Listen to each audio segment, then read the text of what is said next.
This is your WW3 News. Returning back to my original channel and second channel, I will probably put this on as well.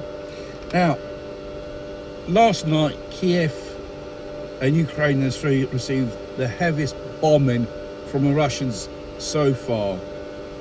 Slowly, they're going to attack decision-making buildings, other type of infrastructures, and they're going for the kill.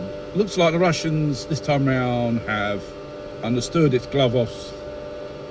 Now NATO's going to get punched due to the fact, there were tit for tat discussions in each aerospace in this so-called NATO war. This is a NATO war against Russia because Russia has Chinese acids, fuel, minerals which they need for their industry, and obviously not just well as attacking Iran, they want to attack Russia, and they want the West, collective West, want to bring the Russians to their knees, destroy the country, and turn it into many satellite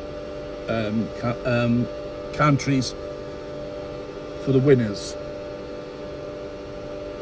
The fact is, Ukraine, the military are neo-Nazis. Azov battalion is one of them. Stefan Bandera is considered one of their national heroes of Nazism of World War II, because this person had perpetrated more than 100,000 killings in cold blood regarding Ukraine civilians, which they had nothing to do in the Second World War with the Russians or whatever factions in war at that time. They were murdered in cold blood, put in a barn and set fire alive. Well, they have more better, more efficient people now these days. And this is just an escalation into a direct involvement in NATO somehow, because Ukraine's a hub of NATO, and Western interests of every type, whether it's military or economical, that's if you put it that way, and they're very interested to get their hands, which the Russians now have in their hands, which is a part of their federation, the 4 autonomous republics, which under the Minsk deal, they will remain autonomous. And Ukraine join European Union or NATO itself. There are discussions, but they are a proxy of NATO anyway. The Russians know too well. And obviously the continuous incursion into Russian territory of Ukrainian drones and attacks. These are obviously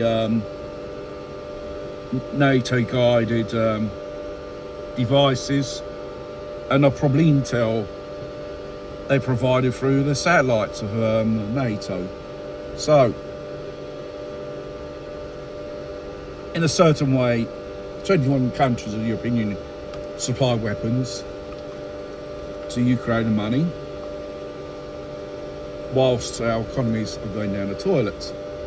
And last but not least, the attack of Luzgansk, that college, which the Ukrainians thought it was some type of military installation, but it was only civilians there. I think they murdered over, God knows how many students during the night in their sleep when they attacked it. This is typical of Nazis, like them, murder people in cold blood. Russians know too well about this experience from World War II. They never forget, they never forgive. And it's going to just escalate in some way or another. And obviously the French have the audacity to board Russian commercial vessels. That's an act of piracy and an act of war. The French government, Macron, has